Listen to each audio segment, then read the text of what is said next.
This paper, which I'm going to be reading in this video, was written for an online publication, and it covers the theoretical reasons behind why we have a endemic problem of loneliness in the modern world, and potential causes for this, and also a very brief covering of the solutions to such problems. This is more of a theoretical work, where we're discussing what actually is the problem, as opposed to the solutions to the problem. And I would like those who are listening to perhaps chip in their own reasons or criticise the reasons that I've presented here in this article, so that we might develop a better understanding of the issues at hand. On governmental responses to loneliness. Introduction. As our government has recently realised in the wake of the pandemic, loneliness is currently a serious problem. As I'm sure everybody can attest, it gnaws away at the heart and soul. That tremendous feeling of an unescapable absence in our lives, which is often experienced as our inability to share ourselves with others, not as a result of being alone, but because of an involuntary and unwavering feeling of isolation. Despite what those who think the state is there to increase capital alone may say, this capital makes no sense outside of the improvement of the condition of the citizens in every sense. As Pope Pius XII recognises in Quadragesima Anno, the state is there for the virtue of its citizens as is made concrete in the common good. This doesn't manifest through capital, nor through equality, nor through, quote, freedom, whatever we mean by that. It manifests through the balancing of all these things so that the citizens can aim at the highest goods possible. Loneliness is a prime obstacle to this, which is why I am glad that our current government is recognising this. The causes of this phenomenon, I believe, are an indirect result of the poverty of thought which modern society imposes on man, albeit without awareness. An unholy trinity of final aims of our lifestyle strangles any amicability between people. In the midst of our lives we are in death, and it is largely due to our preoccupation as a society with pleasure, comfort, and security. Pleasure. Overwhelming numbers of people live entirely for pleasure, be it excitation of the senses, eating, sex, etc., or of a higher-minded variety. It is seen as normal to think our lives are best lived by pleasing ourselves and others, whether it be in vulgar or in, quote, refined ways. However, what we as a society have forgotten is how dangerous this modification actually is, and how this intemperance actively threatens the stability of the nation. When we seek to please people for the sake of it and hold this as the highest end, we sacrifice a great deal that is superior to it. How often does our society tell lies to children, the majority and even our own elites, to keep them pacified in trivial pursuits? For example, the lie of hedonism magnified through social media, be it in money, in travel, or other means. Those who become consumed by this live like those who drink salt water.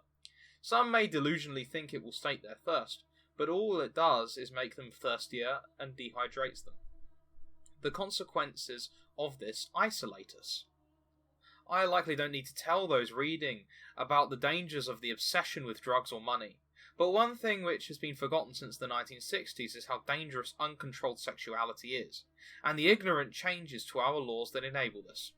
Up and down the ages we have been warned repeatedly, from ancient sources like Plato and the Bible, to the modern era from J.D. Unwin and Edward Fraser, that mismanagement of sex can demolish entire societies.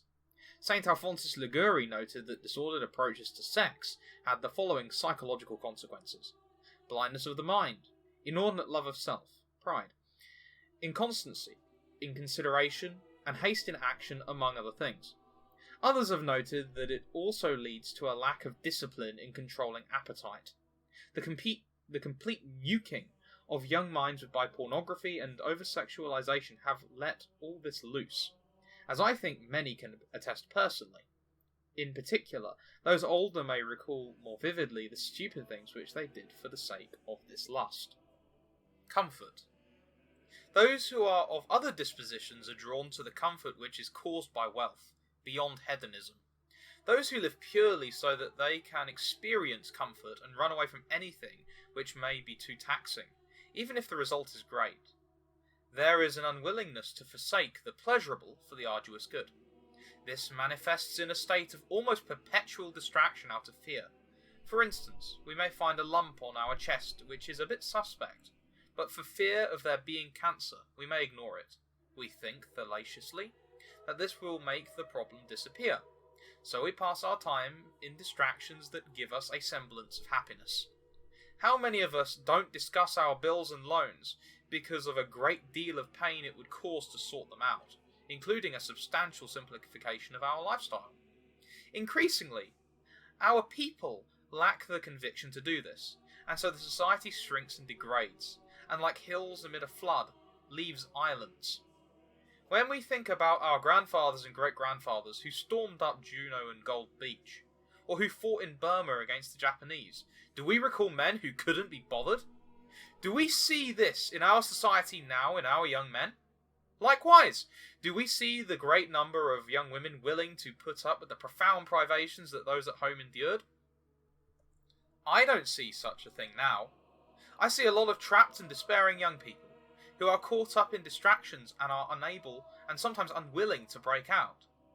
I see a lot of graduates failed by the universities, who sometimes joke to themselves that they are full-time alcoholics.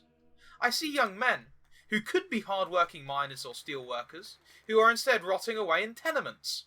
They witter their days away in comfort, without the satisfaction of the hard day's labour their forefathers earned. We have forgotten that great men sleep in small beds. Where there was once a spirit of self-sacrifice and dignity, there are now many smothered by the safety blanket of comfort, pleasure, and a paralysing fear of difficulties. As a result of this fear and other factors, some pursue security relentlessly. A great number of those who seek solace and security in money, in relationships, or anything which is not higher than ourselves. Many do this because they have been burnt by the aforementioned behaviours. They think that these things will give them security, but at the same time, there is a calculated ignorance that these things are passing. As we have learnt recently, billions expended and thousands killed in the deserts and mountains of Afghanistan could not stop the Taliban. Likewise, we can keep throwing money at the mental health epidemic and expect that alone to change things, or we can recognise we require changes beyond the capabilities of modern psychology, which attempts to make people happy without understanding human personhood. If security doesn't work for nations, why would it work for lonely individuals? Laugh and the world laughs with you. Cry and you cry alone, even when others cry all the more. Therefore, the state should not act to ensure security, because all it will do will be to hide from the fear which motivates such change. State policy must face this fear in individuals head on. How the state can order this. Although these following suggestions will never eradicate that almost eternal human condition of loneliness, and neither would it be good to do so, I believe that these policies will help. As has been implicit in my article, there must be a reconsideration of the purpose of government. Today, particularly in more economically liberal circles, many people behave as if the state is there simply to line the pockets of citizens. It is not. It is there to enable collective action towards the common good, which is virtue, which can otherwise be described as the proper fulfilment of each citizen. This is not to be considered in subjective terms, but to be considered concerning those things which all people have in common. Additionally, I believe our education system is abysmal. It teaches the wrong things to the wrong people and forgets that it is there to produce citizens, and not workers alone. How can we expect people to behave in a way which makes them less lonely if they are not shown the way? Rather than giving these people tests on subjects which 90% of them will never find a use for, even indirectly, we ought to give them more substantive work which could treat the aforementioned issues. This would involve trimming the fat from GCSEs and A-levels, while giving them a more philosophical bent. This would be done so that minds will become equipped to live autonomously and with reality. Simultaneously, schools should be restructured to make students more familiar with difficult goods. For instance, expanding GCSEs to incorporate more complicated material, requiring students to be more thoughtful in their written subjects and more manually skilled in hands-on studies. Finally, universities should be opened up so that those without the means to fund degrees are able to take modules to expand their horizons and learn the good that they might pursue it.